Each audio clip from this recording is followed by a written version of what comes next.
بسم اللہ الرحمن الرحیم۔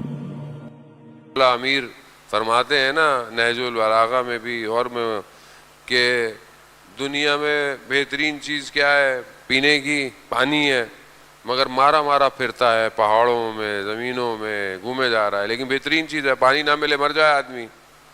بہترین سواری گھوڑا ہے، ایسے ہی گھومے جا رہا ہے جنگلوں میں۔ خوب یہ دنیا ایسی ہے، دنیا انسان کو جو ہے وہ کہیں کا نہیں چھوڑتی ہے۔ جان محترم آیت اللہ غازی فرماتے ہیں کہ تمہارا دل صرف خدا کے لیے ہے، اسے کسی اور کو کرائے پہ مت دینا۔ وہ مگر انسان کے دل کی کھڑکیاں ہر گلی میں کھل رہی ہیں، ہر جگہ کھل رہی ہیں، انسٹاگرام، ٹک ٹاک، سنیپ چیٹ، یوٹیوب۔ تھوڑی تھوڑی دیر میں انسان دل جو ہے وہ اپنا اتنا کمزور ہے۔ اب یہی دل ہے جو انسان کو فساد کی طرف لے جاتا ہے۔ اب دیکھیں ہم نے کل آپ کی خدمت میں ذکر کیا عزیزان محترم کہ اللہ نے قرآن کو عقل پہ نہیں اتارا۔ کہیں بھی آپ دیکھیں کہ اللہ نے کہا کہ ہم نے قرآن کو عقل پہ اتارا، نہیں۔ زمین اور آسمان، پہاڑ، سب پہ خدا نے عرضہ کیا کہ چاہیے، سب نے انکار کر دیا۔ کیوں؟ کہاں ہم اس امانت کو برداشت ہی نہیں کر سکتے، یہ اتنی بھاری امانت ہے۔ کہاں اترا؟ قلب پیغمبر پہ اترا، یعنی قلب پیغمبر میں اتنی وسعت کہ قرآن جو ہے وہ اس میں سما گیا آ کے۔ اور عزیزان محترم اب اگر انسان چاہتا ہے کہ انسان ترقی کی طرف، رشد کی طرف، جو ہماری گفتگو ہے، انسان اپنے اندر تحول پیدا کرے، تبدیلی ایجاد کرے، تو اسے اپنے قلب کی اصلاح کرنی پڑے گی۔ قرآن چند قلوب کا ذکر کر رہا ہے۔ پہلا ایک قلوب وہ ہے جس میں ایمان بھی ہے اور منافقت بھی ہے۔ ایسے قلب پائے جاتے ہیں کہ جو ایمان لے کر بھی آئے ہیں لیکن منافق بھی ہیں، رسول خدا کے سامنے بھی کھڑے ہوئے ہیں لیکن اندر سے کہیں اور بھی ہیں، وہ ویسے ہے، انسان منافقت کی طرف ہے۔ ایک قلب ایسے ہے، قرآن کہہ رہا ہے ہم نے ان قلوب پر مہر لگا دی ہے، ان پہ ہدایت نہیں ہوگی۔ وہ بھی قلب ہے، اللہ نے نہیں کہا کہ میں نے عقلوں پہ مہر لگائی ہے، نہیں۔ قلب بہت امپورٹنٹ ہے عزیزان محترم۔ کاش کہ ہم چند دنوں میں اس قلب کو سمجھ جائیں کہ یہ قلب ہے کیا، اس کی کتنی ضرورت ہے، اور انسان کتنا اس کے ذریعے سے عالم کا مشاہدہ کر سکتا ہے۔ انسان آنکھوں سے نہیں دیکھ سکتا، یہ آنکھیں محدود ہیں، یہ آنکھیں محدود ہیں، یہ ایک حد تک دیکھ سکتی ہیں، یہ دیوار کے ادھر نہیں دیکھ سکتی، یہ آپ کے دل کو یا آپ کے خیالات کو نہیں دیکھ سکتی۔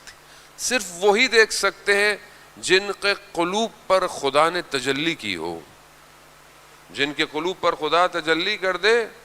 کیا وہ شخص جو علم سیکھنا چاہتا تھا 95 سال کا، جب وہ امام جعفر صادق علیہ السلام اللہ صلی علی محمد، جب اس نے، حدیث بہت لمبی ہے، حدیث عنوان بصری، پہلے بھی میں نے آپ کی خدمت میں عرض کی، اس کی شرح آیت اللہ تحریری حفظ اللہ نے فرمائی ہے۔ وہ اردو میں کتاب ترجمہ ہو کے آ چکی ہے، آپ کے شہر میں دستیاب ہے، سیر و سلوک کے ابتدائی راستے۔ 400 صفحے کی ہے، تھوڑی محنت تو کرنی پڑے گی آپ کو پڑھنے کے لیے، لیکن وہ ایسی حدیث ہے جو آیت اللہ قاضی فرماتے تھے اپنے شاگردوں سے، اس حدیث کو جیب میں رکھو۔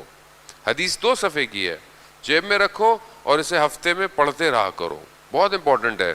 آپ چاہتے ہیں کہ اگر آپ اندر سے روشن ہو، اسی حدیث میں وہ شخص جب امام سے فرماتا ہے کہ مولا، مثلا امام نے بولا کیوں آئے ہو؟ کہا مولا علم حاصل کرنا چاہتا ہوں۔ امام نے کہا علم حاصل کرنے سے نہیں ملتا، علم نور، علم نور ہے، خدا جس کے دل پہ چاہتا ہے اتار دیتا ہے، لیکن دل ویسا ہو جو نور کو سما سکے۔ ہر کوئی نہیں سمیٹ سکتا۔ تاریخ آپ کے سامنے بھری ہوئی ہے افراد سے، ناموں سے بھری ہوئی ہے، مگر کیسے قلوب تھے کہ جو سمجھ پائے وقت کے ولی کو؟ کون تھے؟ یہاں کچھ لوگ کہتے ہیں کہ امام نے ایسا کیوں نہیں کیا، امام نے ایسا کیوں نہیں کیا۔ عزیزان محترم یہ قلوب معرفت والے نہیں ہوتے، معرفت والا قلوب سلمان فارسی کا ہے، جس کی نگاہیں مولا امیر کی نگاہوں میں جھکی ہوئی ہیں کہ جو امام اشارہ کریں گے وہی سلمان کرے گا۔ اب یہ قلوب جتنی ظرفیت بڑھاتا ہے اتنا معاملہ پھیلتا چلا جاتا ہے. وہ اسی لیے اتنا ظرف حضرت سلمان فارسی کے قلب میں آیا کہ سلمان و منا اہل بیت ہو گئے. یہ آسان نہیں ہے. ملک اشتر دشمن کے خیمے تک پہنچ گیا, تلوار کی زد میں دشمن ہے. امام نے کیا کہا؟ پیغام بھجوایا, ملک اشتر واپس آ جاؤ. ہم ہوتے تو ہم کیا کرتے؟ مولا یہاں تک تو آ گئے, تھوڑا کام تمام ہی کر دیں. کیونکہ قلب میں ولایت اتری ہوئی تھی, اور ولایت جس کے قلب میں اتر جائے وہ صرف اطاعت کرتا ہے بس. اسی قلب کو اس قابل بنانا ہے کہ آج ہم بھی تو اپنے امام کی اطاعت کر سکیں. وہ جانے محترم خوب اس قلب کو صاف کرنا, یہ فساد سے بچے, یہ مشکلات سے بچے.